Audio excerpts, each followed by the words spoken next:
Pakistan would act and act most decisively against any external aggression. Those words of mine proved true. I hope it didn't. But then that is destiny. When in May this year, my country confronted unprovoked aggression from our eastern front, the enemy came shrouded in arrogance. We sent them back in humiliation, delivering our bloody nose. Excellencies, India sought to extract political gains from a human tragedy by spurning my sincere offer of an independent international investigation into the Pahalgam incident. Instead, it attacked our cities and targeted our innocent civilians. When our territorial integrity and national security were violated, our response was in accordance with the right of self-defense under Article 51 of United Nations Charter. Our valiant armed forces, under the stellar leadership of Field Marshal Syed Asim Munir, mounted an operation of stunning professionalism, bravery, and acumen, repulsing the enemy's attack under Air Chief Marshal Zahir Babar Sidhu. Our falcons took flight and etched their answer across the skies, resulting in 7 of the Indian jets turned to scrap and dust. A decisive response.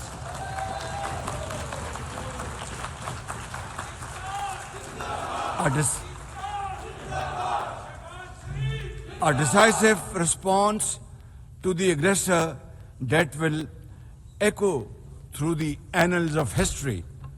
To the fearless architects of this victory, to every officer and soldier, heirs of our martyrs, their names are forever engraved in glory. To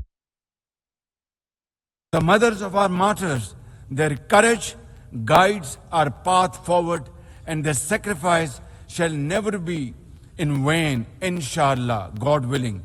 And to every Pakistani, you stood as one unbreakable wall, a bunyanum marsus.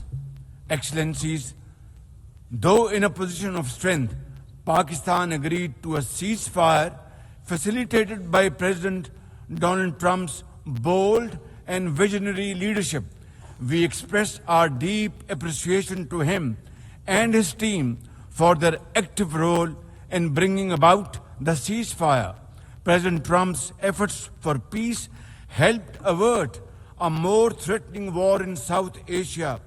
Had he not intervened timely and decisively, the consequences of a full-fledged war would have been catastrophic. Who would have lived to tell what happened? And therefore, in recognition of President Trump's wonderful and outstanding contribution to promote peace in our part of the world, Pakistan nominated him for Nobel Peace Prize. And I think this is the least we could do for his love for peace. And I think truly he's a man of peace. Ladies and gentlemen, we're also grateful to our friends and partners, including China, Turkey, Saudi Arabia, Qatar, Azerbaijan, Iran, UAE, and of course, UN Secretary General for extending their diplomatic support to Pakistan at this crucial time. Excellencies, we have won the war, and now we seek to win peace in our part of the world. And this is my most sincere and serious offer before this August Assembly of the World Nations. Pakistan stands ready for a composite, comprehensive, and result-oriented dialogue with India on all outstanding issues.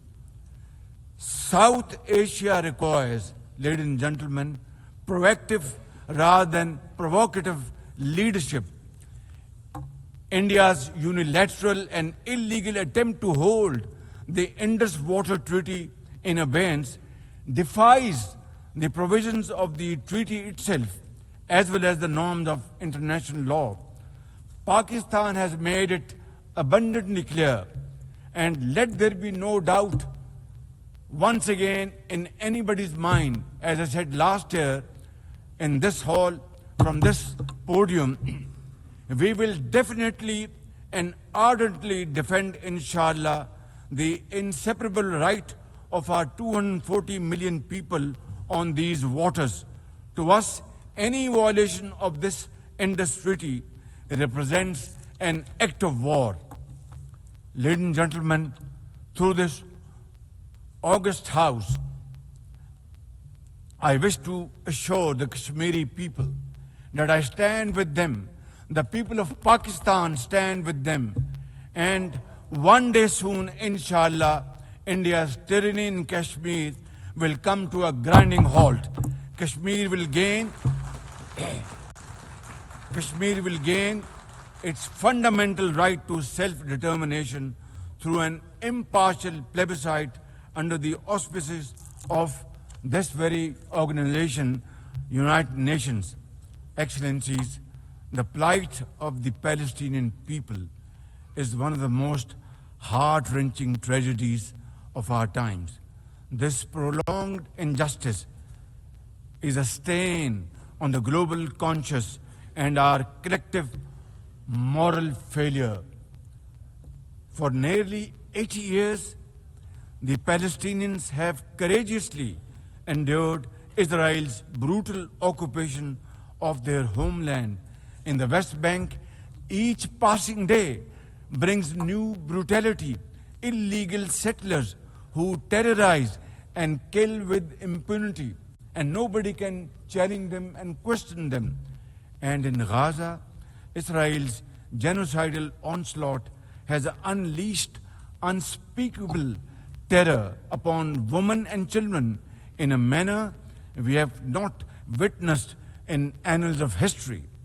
In blind pursuit of its nefarious goals, the Israeli leadership has unleashed a shameful campaign against the innocent Palestinians, which history will always remember as one of its darkest chapters.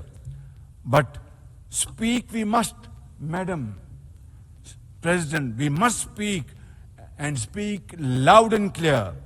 Our words are too little, too late for Hind Rajab, a child, nay, a little baby. We have all heard her trembling voice on that phone call, which little Hind made as she struggled to stay alive under Israeli onslaught and atrocities. Can you imagine that little girl, Hind Rajab, as if she was our daughter? Can you imagine not having the compassion